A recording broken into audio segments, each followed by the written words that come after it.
C'est un président qui est handicapé, qui se présente pour un 5e mandat, après 19 ans de règne,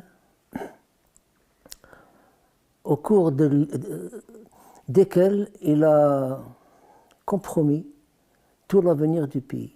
Il se représente avec la complicité de certains États occidentaux. C'est complètement incompréhensible. L'armée a pris le pouvoir en 1962.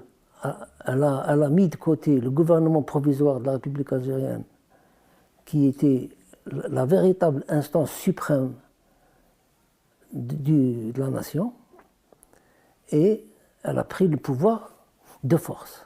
Le subterfuge qui a servi à désigner Bouteflika, c'est un subterfuge qui a consisté à dire l'armée se retire du pouvoir, de l'exercice du pouvoir, et elle place un civil. Sauf que ce n'est pas un civil. C'est un membre du clan d'Oujda.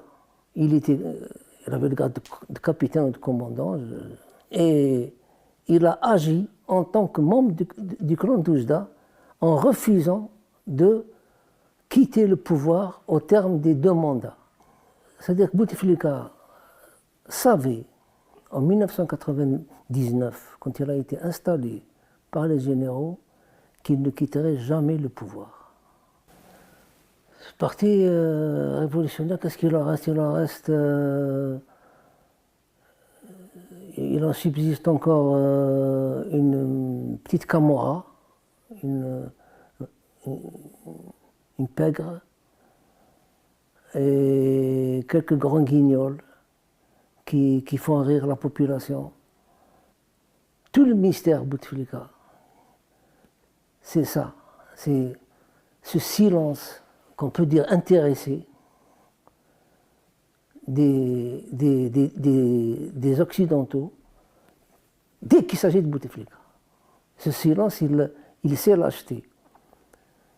On raconte dans le livre comment il a réussi à se mettre dans une position par rapport à la France. Depuis sa jeunesse, il est fasciné par la France. Il est fasciné par la France à tel point qu'il a fait 21 voyages en France en tant que président et aucun en Afrique. Pour les États-Unis, il a d'ailleurs, c'est le secret de son élection et de sa réélection.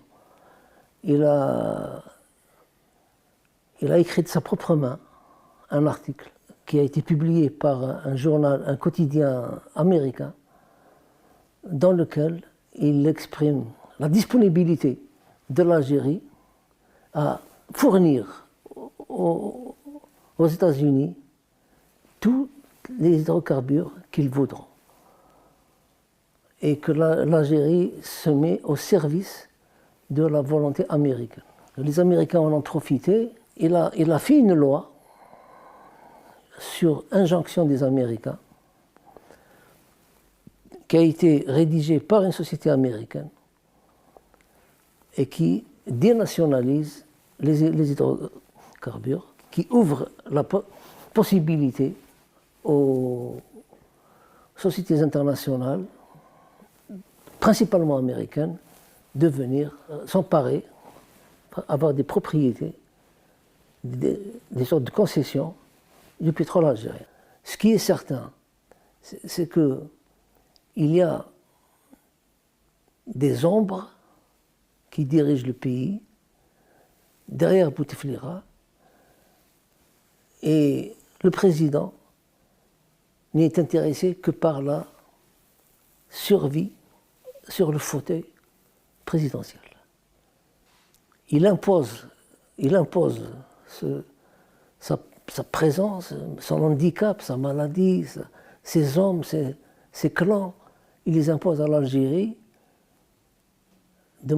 avec un mépris, avec une arrogance inacceptable,